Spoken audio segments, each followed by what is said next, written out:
Hi everyone, welcome to Tamil Keralam. അപ്പോൾ ഞങ്ങളുടെ Christmas എങ്ങനെയുണ്ടായിരുന്നു, ക്രിസ്മസിന് മുമ്പുള്ള പ്രിപ്പറേഷൻ എങ്ങനെ, അത് കഴിഞ്ഞിട്ട് ഞങ്ങളുടെ ഫാമിലി മെമ്പേഴ്സിൻ്റെ വീട്ടിലുണ്ടായിരുന്ന ഗെറ്റ് ടുഗദേഴ്സ്, ഇതൊക്കെ ഉൾപ്പെടുത്തിയിട്ടുള്ളതാണ് ഈ വ്ളോഗ്. അപ്പോൾ നമുക്ക് ഈ വീഡിയോയിലേക്ക് കിടക്കാം. ഇന്ന് 22 ആണ്. അപ്പോൾ ഇന്നോടുകൂടി മോൻ്റെ ഹാഫ് ഇയർലി എക്സാം തീരുന്നു. അപ്പം മോൻ വന്നതിന് ശേഷം കുടിൽ കെട്ടാൻ വേണ്ടി കുടിൽ കെട്ടുന്ന പുല്ലൊക്കെ വാങ്ങിച്ച് വെച്ചിട്ടുണ്ട്. അതുപോലെ ക്രിസ്മസ് ട്രീയും അത് ഡെക്കറേറ്റ് ചെയ്യുന്ന ഡെക്കറേഷൻ ഐറ്റങ്ങളും സ്റ്റാച്യൂസും എല്ലാം താഴെ ഇറക്കി വെച്ചിട്ടുണ്ട്. അവൻ വന്നതിന് ശേഷം നമുക്കിത് കെട്ടാമെന്ന് വെച്ച് അങ്ങനെ മാറ്റി വെച്ചിരിക്കുവാണ്. അപ്പോൾ ഉച്ചയ്ക്ക് ലഞ്ചൊക്കെ കഴിഞ്ഞു. അത് കഴിഞ്ഞിട്ട് 3-3:30 ആയി. കുറച്ച് ബാദുഷ ഉണ്ടാക്കിയാലോ എന്ന് വെച്ചിട്ട് അതിനുള്ള സാധനങ്ങളൊക്കെ ഞാൻ എടുത്തു വെച്ച് മിക്സ് ചെയ്യുവാണ്. അപ്പോൾ ഇന്ന് 6:30 പള്ളി പെരുന്നാളാണ്. പള്ളിയിൽ പൂജയൊക്കെ ഉണ്ട്, അതിന് പോകണം. അതിന് മുൻപ് ഇപ്പോൾ 3:30 അല്ലേ ആയുള്ളൂ, അതിന് മുൻപ് കുറച്ച് പലഹാരങ്ങൾ ഉണ്ടാക്കി വെച്ചിട്ട് പോകാമെന്ന് കരുതി ബാദുഷ ഉണ്ടാക്കുവാണ്. അപ്പോൾ ഞാൻ 3 കപ്പ് മാവ് എടുത്തിട്ടുണ്ട്. അതിൽ ബേക്കിംഗ് സോഡ, ബേക്കിംഗ് പൗഡർ, പിന്നെ ബട്ടർ, കുറച്ച് കളർ പൊടി, ഇത്രയും എടുത്തിട്ടുണ്ട്. ആവശ്യത്തിന് കുറച്ച് ഉപ്പും ചേർത്തിട്ടുണ്ട്. ഇപ്പോൾ പച്ചവെള്ളം ചേർത്ത് നല്ലോണം മിക്സ് ചെയ്തിട്ട് ഇതുപോലെ ബാൾ പോലെ ഇങ്ങനെ ഉരുട്ടിയെടുത്ത് വെക്കണം. പിന്നെ ചെറിയ ചെറിയ ഉരുളകളായിട്ട് നമുക്ക് ഉരുട്ടിയെടുക്കാം. അതിന് മുൻപ് ഷുഗർ സിറപ്പ് ഉണ്ടാക്കണം. ഞാൻ 3 കപ്പ് മാവല്ലേ എടുത്തത്, അപ്പോൾ ഞാൻ 3 കപ്പ് ഷുഗർ എടുക്കുവാണ്. ആവശ്യത്തിന് വെള്ളം ചേർത്തിട്ട് തിളപ്പിക്കാം. ഇത് നല്ലോണം പരുവം നല്ല പാകമായി വന്നതിന് ശേഷം നമുക്കിത് ഓഫ് ചെയ്യാം.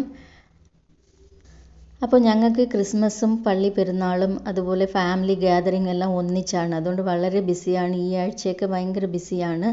അപ്പോൾ ഓരോ ദിവസം ഓരോ ഫാമിലി മെമ്പറുടെ വീട്ടിലായിരിക്കും ഗ്യാതറിംഗ്.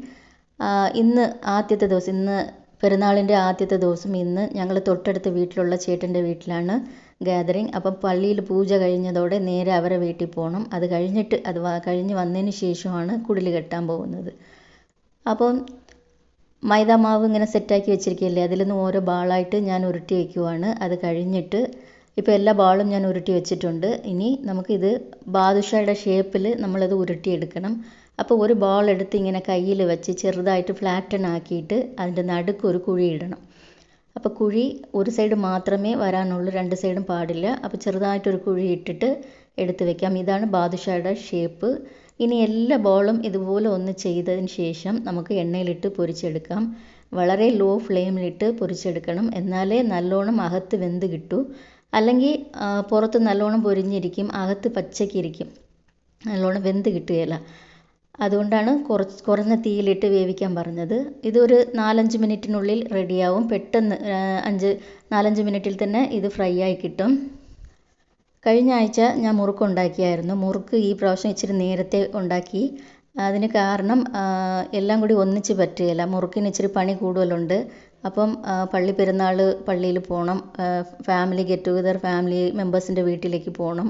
പിന്നെ വീട്ടിലും ഒരുപാട് ജോലിയുണ്ട്.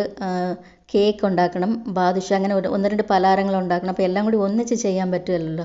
അതുകൊണ്ട് മുറുക്ക് ഇത്തിരി നേരത്തെ ഉണ്ടാക്കി. അപ്പോൾ കഴിഞ്ഞ വീഡിയോയിൽ അത് കുറിച്ച് പറഞ്ഞിരുന്നു.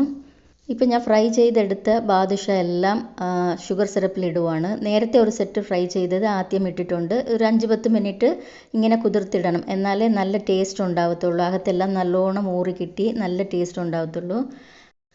എല്ലാ പ്രാവശ്യവും മുറുക്കും കേക്കൊക്കെ ഉണ്ടാക്കുന്നതാണ്, പക്ഷേ ബാദുഷ ഈ ടൈമാണ് ഞാൻ ആദ്യമായിട്ട് ട്രൈ ചെയ്തത്. വളരെ നന്നായിട്ട് വന്നിട്ടുണ്ട്. ആ ഷേപ്പൊക്കെ നല്ല കൃത്യമായ ഷേപ്പിൽ കിട്ടിയിട്ടുണ്ട്. നല്ല ടേസ്റ്റാണ്, അടിപൊളി ടേസ്റ്റാണ്. ചെയ്തതിൻ്റെ അന്ന് തന്നെ പകുതിയോളം തീർന്നു പോയി. ഇനി സെക്കൻഡായിട്ട് നമ്മൾ ഇട്ട ബാദുഷ എല്ലാം ഒന്ന് ഷുഗർ സിറപ്പിൽ തിരിച്ചിടുവാണ്. ഇനി ഒരു 4-5 മിനിറ്റ് കഴിഞ്ഞതിന് ശേഷം ഇത് നമുക്ക് വെളിയിലെടുക്കാം. അങ്ങനെ ബാദുഷയുടെ കഥ കഴിഞ്ഞു. ഇനി അടുത്തതായിട്ട് പ്ലം കേക്ക് ഉണ്ടാക്കണം. പ്ലം കേക്ക് മാത്രമല്ല, വെനില കേക്കും ഉണ്ടാക്കണം. അപ്പോൾ അതൊക്കെ നാളെയാണ് ഉണ്ടാക്കാൻ പോകുന്നത്. അപ്പം പ്ലം കേക്കിന് നമ്മൾ ഡ്രൈ ഫ്രൂട്ട്സ് എല്ലാം ജ്യൂസിൽ മിക്സ് ചെയ്ത് വെക്കണം. അപ്പം ഞാൻ ഓറഞ്ച് ജ്യൂസാണ് യൂസ് ചെയ്യാൻ പോകുന്നത്. നമുക്ക് ഗ്രേപ്പ് ജ്യൂസിലും ഇത് ഉണ്ടാക്കാം. ഒരു ബൗളിൽ 1 കപ്പ് ബ്ലാക്ക് റൈസിൻ, അതുപോലെ 1 കപ്പ് ഡേറ്റ്സ് ഞാൻ കുഞ്ഞായിട്ട് അരിഞ്ഞെടുത്തിരിക്കുവാണ്, 1/4 കപ്പ് ഷുഗർ. ഇനി നമ്മൾ അരിച്ചെടുത്ത ജ്യൂസ്, ഓറഞ്ച് ജ്യൂസ് 1.5 കപ്പ്. അത് മുങ്ങി നിൽക്കുന്ന അത്രയ്ക്കും ജ്യൂസ് ഒഴിക്കണം. അപ്പം ഞാൻ 1.5 കപ്പ് ഒഴിച്ചിട്ടുണ്ട്.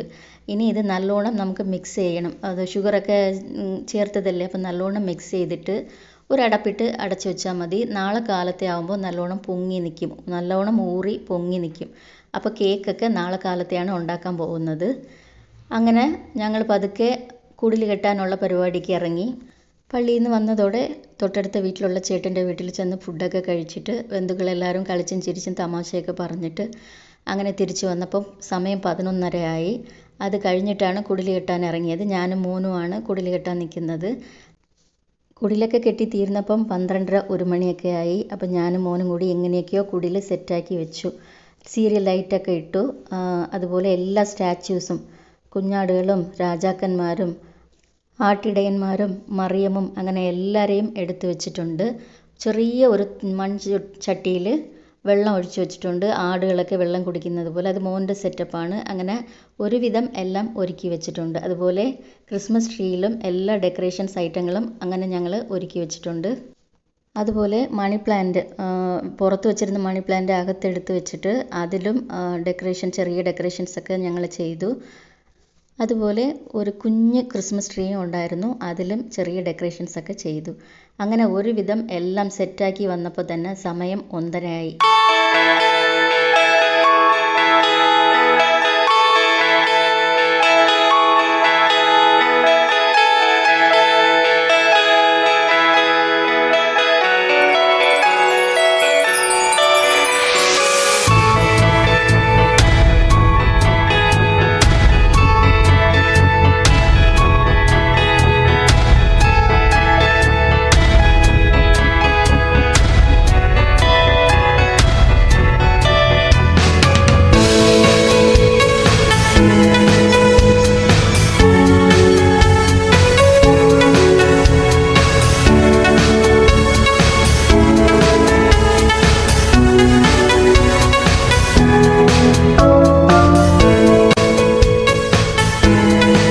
അങ്ങനെ രാത്രി കുടിലിൻ്റെ കാര്യമൊക്കെ കഴിഞ്ഞു.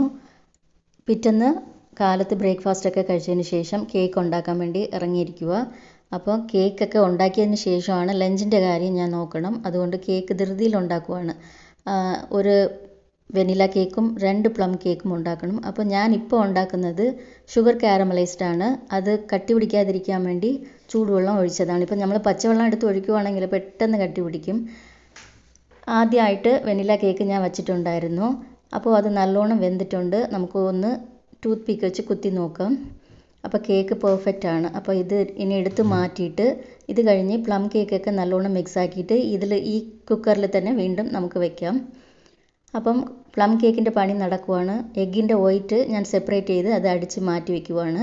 അത് കഴിച്ചിട്ട് യെല്ലോ അടിക്കണം. അതുപോലെ ഡ്രൈ ഫ്രൂട്ട്സ് എല്ലാം ജ്യൂസിൽ കുതിർത്ത് വെച്ചിട്ടുണ്ട്. അത് നല്ലോണം സെറ്റായിരിക്കുവാണ്. ഷുഗർ കാരമലൈസ് നല്ലോണം തണുത്തിട്ടുണ്ട്. ഇത് കുറച്ച് തണുത്താലേ നമ്മൾ ബാറ്ററിൽ മിക്സ് ചെയ്യാൻ പറ്റൂ. ചൂടോടെ മിക്സ് ചെയ്യാൻ പറ്റില്ല. അതുകൊണ്ട് അത് തണുപ്പിക്കാൻ വെച്ചിട്ടുണ്ട്. ഇച്ചിരി തിക്കായിട്ടുണ്ട്. കറക്റ്റ് കൺസിസ്റ്റൻസിയിൽ അത് വന്നിട്ടുണ്ട്. മുട്ടയുടെ വൈറ്റ് അടിച്ച് മാറ്റി വെച്ചിട്ടുണ്ട്. അതുപോലെ യെല്ലോ ഇപ്പോൾ അടിക്കുവാണ്. അതിൽ ആവശ്യമുള്ള ബട്ടറും പൊടിച്ച ഷുഗറും കൂടി ചേർത്തിട്ട് നല്ലോണം മിക്സാക്കി എടുക്കുവാണ്. അപ്പോൾ ഇതുവരെ ബീറ്റർ വെച്ചാണ് ഉണ്ടാക്കിയത്. ഇനി ബീറ്ററിൻ്റെ ആവശ്യമില്ല. നമുക്ക് ഒരു മരത്തിൻ്റെ തവി വെച്ച് തന്നെ നമുക്കിത് മിക്സാക്കി എടുക്കാം. അല്ലെങ്കിൽ വിസ്കർ കൊണ്ടും നമുക്കിത് ചെയ്യാം. അപ്പോൾ ഞാനിപ്പോൾ മൈദ മാവും സോഡ ഉപ്പും ബേക്കിംഗ് സോഡ കുറച്ച് ഉപ്പ് ഇതൊക്കെ ഒന്ന് മിക്സാക്കി കൊടുത്തിട്ട് ചെറുതായിട്ട് ഒന്ന് അരിച്ചിട്ടാണ് ചേർക്കുന്നത്. അപ്പം ഇത് നല്ലോണം മിക്സ് ആയിട്ടുണ്ട്. ഇനി നമ്മൾ ആറാനെടുത്ത് വെച്ചില്ലേ ഷുഗർ കാരമലൈസ്, അത് ഒന്ന് തണുപ്പിക്കാൻ വെച്ചിരുന്ന ഷുഗർ കാരമലൈസ് ഒന്ന് ചേർത്ത് കൊടുക്കുവാണ്. അപ്പം ഞാൻ അത്ര ഡാർക്ക് ആക്കിയിട്ടില്ല ഷുഗർ കാരമലൈസ്. മീഡിയമായിട്ടുള്ള ഒരു കളറാണ്. അപ്പം മീഡിയമായിട്ടൊരു കളറാവുമ്പോൾ കേക്കും മീഡിയമായിട്ടുള്ള കളറിൽ തന്നെ കിട്ടുക.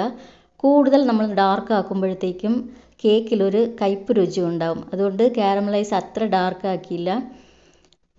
ഇപ്പോൾ ഡ്രൈ ഫ്രൂട്ട്സ് എല്ലാം മിക്സാക്കി കൊടുത്തിട്ടുണ്ട്. ഇത് നല്ലോണം മിക്സാക്കിയതിന് ശേഷം നമുക്കിതിൽ അടിച്ച് മാറ്റി വെച്ചിരിക്കുന്ന എഗ്ഗിൻ്റെ വൈറ്റ് പതുക്കെ ചേർത്ത് കൊടുത്ത് ഇളക്കി കൊടുക്കാം. ഞാൻ എപ്പോഴും കേക്ക് ഉണ്ടാക്കുന്നത് ഇങ്ങനെയാണ്. നമ്മൾ ഈ വൈറ്റ് അവസാനം നമ്മൾ ചേർത്ത് കൊടുക്കുമ്പം നല്ലൊരു സോഫ്റ്റ് ഉണ്ടാവും. വളരെ ഫ്ലഫി ആയിട്ടും നല്ല സോഫ്റ്റ് ആയിട്ടിരിക്കും കേക്ക്. അതിന് വേണ്ടിയാണ് ഇത് അവസാനം ചേർക്കുന്നത്. ഇപ്പം ബാറ്റർ റെഡിയായി. അതുപോലെ കേക്ക് ടിൻ ഞാൻ ഒരു മീഡിയം സൈസ് കേക്ക് ടിന്നാണ് എടുത്തത്. അതിൽ ബട്ടറൊക്കെ നല്ലോണം തേച്ച് വിട്ടതിന് ശേഷം കുറച്ച് മൈദ മാവ് വിതറി കൊടുത്തിട്ടുണ്ട്. അത് എല്ലാ സൈഡും കൊള്ളുന്നത് പോലെ നല്ലോണം ടാപ്പ് ചെയ്തിട്ട് ബാക്കി വരുന്ന മൈദ മാവ് നമുക്ക് ദൂരെ കളയാം. കേക്ക് ടിന്ന് നല്ലോണം ടാപ്പ് ചെയ്ത് കൊടുത്തിട്ടുണ്ട്. അകത്തുള്ള എയർ ബബിൾസ് എല്ലാം റിലീസാവും. അങ്ങനെ നമ്മളുടെ കേക്ക് അടിപൊളിയായിട്ട് റെഡിയായി. ഞാൻ പറഞ്ഞില്ലേ കേക്ക് മീഡിയം കളറേ കിട്ടത്തുള്ളൂ, അതുപോലെ മീഡിയം കളർ കിട്ടിയിട്ടുണ്ട്. അത് മാത്രമല്ല ഞാൻ മുകളിൽ നട്ട്സും ടൂട്ടി ഫ്രൂട്ടി അങ്ങനെ ഒന്നും ഇട്ടിട്ടില്ല, സിമ്പിളായിട്ടാണ് ഉണ്ടാക്കിയത്. വളരെ സോഫ്റ്റ് ആയിരിക്കും കേക്ക്. അപ്പം ഞാനിത് 55 മിനിറ്റ്സ് വെച്ചിട്ടുണ്ടായിരുന്നു. അതുപോലെ ഒരു ചെറിയ കേക്കും ഞാൻ 1.5 കപ്പ് മാവാണ് എടുത്തത്. അപ്പോൾ 1 കപ്പ് മാവിൽ ഒരു കേക്കും 1/2 കപ്പ് മാവിൽ മറ്റൊരു കുഞ്ഞ് കേക്കും ഞാൻ ഉണ്ടാക്കിയിട്ടുണ്ട്. ഇത് ക്രിസ്മസിന് അന്ന് രാത്രി കട്ട് ചെയ്യാൻ വേണ്ടിയാണ് പ്ലം കേക്ക് ഉണ്ടാക്കിയത്. വെനില കേക്ക് വെറുതെ ഒന്ന് ഉണ്ടാക്കിയതാണ്. അത് ഉണ്ടാക്കിയപ്പോൾ തന്നെ പകുതി കേക്ക് തീർന്നുപോയി. അപ്പം ഞങ്ങൾ ഇന്ന് 24 ആണ്, ഞങ്ങളുടെ ചേട്ടത്തിയുടെ വീട്ടിൽ ഇന്ന് ഗെറ്റ് ടുഗദറാണ്, ഗാദറിങ്. അപ്പോൾ എല്ലാവരും അവിടെ പോകുന്നു. മറ്റെല്ലാവരും നേരത്തെ എത്തി കാണും. ഞങ്ങൾ ഇത്തിരി താമസിച്ചാണ് പോകുന്നത്, കാരണം കുറച്ച് പണിയുണ്ടായിരുന്നു വീട്ടിൽ. അപ്പോൾ അതൊക്കെ കഴിച്ചിട്ട് പോകുമ്പോൾ സമയം ഇച്ചിരി താമസിച്ചു. അപ്പം ഞങ്ങളുടെ കാറ് അകത്തെടുത്തില്ല, പുറത്താണ് വിട്ടിരുന്നത്. കാരണം അകത്ത് ഒരുപാട് കാറുകൾ നിൽക്കുന്നത് കണ്ട് ഇപ്പോൾ പുറത്ത് വിട്ടിട്ട് ഞങ്ങൾ നടന്ന് അകത്തേക്ക് പോയി. അപ്പം ഞങ്ങൾ വരുന്നതിന് മുമ്പേ എല്ലാവരും എത്തിയിട്ടുണ്ടായിരുന്നു. അപ്പോൾ അവർ ലഞ്ചൊക്കെ കഴിച്ചുകൊണ്ടിരുന്നു. കുറേ ആൾക്കാർ ലഞ്ച് കഴിഞ്ഞിട്ട് വന്നിരിക്കുവാണ്, കുറേ പേർ കഴിച്ചുകൊണ്ടിരിക്കുവാണ്. അങ്ങനെ ഞങ്ങൾ പോയ സമയം കറക്റ്റായിട്ടിരുന്നു. അതുപോലെ ഇവരുടെ വീട്ടിലും കുടിലൊക്കെ വെച്ചിട്ടുണ്ട്. കുടിൽ അടിപൊളിയാണ്. ഞങ്ങളുടെ വീട്ടിലുള്ളതുപോലെ ടേബിളിൽ വലിയ ടേബിളിൽ സെറ്റ് ചെയ്തിട്ടില്ല, ചെറുതായിട്ടൊരു ടേബിളിൽ സിമ്പിളായിട്ട് വളരെ സിമ്പിളായിട്ട് അവർ വെച്ചിട്ടുണ്ട്. പക്ഷേ കാണാൻ നല്ല ഭംഗിയുണ്ട്. പെർഫെക്റ്റ് ആയിട്ടാണ് അവർ വെച്ചിരുന്നത്. എല്ലാ രൂപങ്ങളും ഇവിടെ.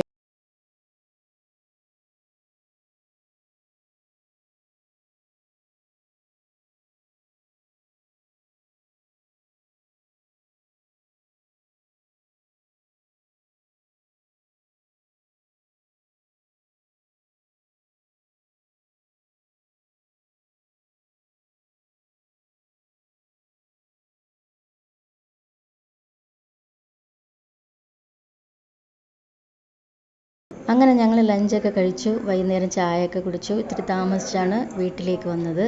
ഞങ്ങളുടെ വീട്ടിൽ ഇന്ന് ലൈറ്റ് ഇട്ടുകൊണ്ടിരിക്കുവാണ്. അപ്പോൾ ഞങ്ങൾ പോകുമ്പം സമയം കറക്റ്റായിട്ടിരിക്കും. അപ്പോൾ ലൈറ്റൊക്കെ ഇട്ടിട്ടുണ്ട്, സ്റ്റാറൊക്കെ ഇട്ടിട്ടുണ്ട്. കുറച്ച് നേരം പുറത്ത് നിന്ന് തന്നെ ഞങ്ങളത് കണ്ടുകൊണ്ടിരുന്നു. അത് കഴിഞ്ഞിട്ട് മോന് പടക്കം പൊട്ടിക്കണമെന്ന് പറഞ്ഞു. പടക്കം ദീപാവലിക്ക് പൊട്ടിച്ചതിൻ്റെ പകുതി പടക്കം ഉണ്ടായിരുന്നു. അപ്പോൾ അത് എടുത്തുകൊണ്ട് വന്ന് കുറേ സമയം ഞങ്ങൾ റോട്ടിൽ വെച്ചാണ് പടക്കമൊക്കെ പൊട്ടിക്കാൻ തുടങ്ങിയത്. കുറച്ച് ഐറ്റങ്ങളൊക്കെ അവനിവിടെ വെച്ച് റോഡിൽ വെച്ച് പൊട്ടിച്ചു. പിന്നെ വലിയ ബോംബ് അതുപോലെ വലിയ ശബ്ദത്തിലുണ്ടാക്കുന്ന ഐറ്റമൊക്കെ ടെറസിൻ്റെ മുകളിൽ ചെന്ന് പൊട്ടിക്കാൻ പറഞ്ഞു. അപ്പോൾ അച്ഛനും മോനും കൂടി അങ്ങനെ ടെറസിലേക്ക് പോയി. കുറച്ച് നേരം ഞങ്ങളിവിടെ നിന്ന് കുറേയൊക്കെ പൊട്ടിച്ചു. അത് കഴിഞ്ഞിട്ട് ഇനി രാത്രി 11:30-ക്കാണ് ക്രിസ്മസിൻ്റെ പൂജ. രാത്രി പോകണം. അപ്പോൾ മിഡ്നൈറ്റ് 24th മിഡ്നൈറ്റിലാണ് പൂജ. അങ്ങനെ ഞങ്ങൾ 11:30-ക്ക് പള്ളിയിൽ പോയി പൂജയൊക്കെ കഴിഞ്ഞു. അപ്പോൾ ഇത് ഞങ്ങളുടെ പള്ളിയിൽ വെച്ചിരുന്ന കുടിലാണ്. പള്ളിയുടെ അകത്തും കുടിൽ വെച്ചിട്ടുണ്ടായിരുന്നു, അതുപോലെ പള്ളിയുടെ പുറത്തും കുടിലൊക്കെ വെച്ചിട്ടുണ്ടായിരുന്നു. പുറത്ത് വെച്ചിരുന്നത് ഇച്ചിരി സെറ്റപ്പായിട്ടൊക്കെയാണ്, ഫൗണ്ടെയിനൊക്കെ വെച്ച് വെള്ളം ചാടുന്നത് പോലെയൊക്കെ വെച്ചിട്ടാണ് വെച്ചിരുന്നത്. കാണാൻ നല്ല അടിപൊളിയായിരുന്നു. കുറേ നേരം അവിടെ നിന്ന് കണ്ടുകൊണ്ടിരുന്നു. ഈ മിഡ് നൈറ്റ് മാസിനൊക്കെ ഒരുപാട് കൂട്ടമായിരിക്കും, ജനക്കൂട്ടം ഒരുപാടുണ്ടാവും. സമയമെടുക്കും, പൂജയൊക്കെ തീരാൻ സമയമെടുക്കും. അപ്പം 1-1:30 ആയി പൂജ തീരുന്നതിന് ശേഷം. അത് കഴിഞ്ഞിട്ട് കുടിലേക്ക് കണ്ടുകൊണ്ട് വീട്ടിൽ വന്നപ്പോൾ സമയം 2 ആയി. അപ്പോൾ നേരെ വീട്ടിനകത്ത് വന്നിട്ട് ആദ്യം കേക്ക് മുറിക്കണം. അതിന് മുൻപ് കുഞ്ഞു ഈശോയെ കുടിലിനകത്ത് എടുത്ത് വെക്കണം. അത് ഇപ്പോൾ ക്രിസ്മസ് ആയില്ലേ, പൂജയൊക്കെ കഴിഞ്ഞു. ഇപ്പോൾ ക്രിസ്മസ് ആയതോടെ 25th ഏർലി മോർണിംഗ് ആയി. അപ്പം നമ്മൾ കുടിലിൽ ഈശോയെ കൊണ്ട് വയ്ക്കുന്നു.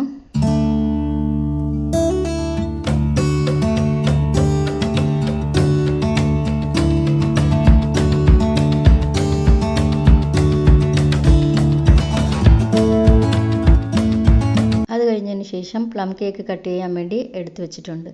അപ്പം പ്ലം കേക്ക് ഒരു രക്ഷയില്ല, ഭയങ്കര ടേസ്റ്റാണ്. അപ്പം ഞാൻ എല്ലാ വർഷവും പ്ലം കേക്ക് ചെയ്യാറുണ്ട്, എല്ലാ വർഷവും ടേസ്റ്റ് ഉണ്ടാവും. പക്ഷേ ഈ വർഷം അതിന് എന്തോ ഒരു ടേസ്റ്റ്, നല്ല അടിപൊളി ടേസ്റ്റാണ്. അപ്പോൾ കൂടുതലും കേക്ക് ഞാൻ തന്നെയാണ് കഴിച്ചത്. ഭയങ്കര സോഫ്റ്റ്, നല്ല ഒരു ഫ്ലഫി ആയിട്ട് നല്ല ഒരു സോഫ്റ്റ് ആയിട്ടാണ് കേക്ക് ഇരുന്നത്. എനിക്ക് വളരെ ഇഷ്ടപ്പെട്ടു. ഞാൻ ഒരുപാട് കഷ്ണങ്ങൾ എടുത്ത് കഴിച്ചു.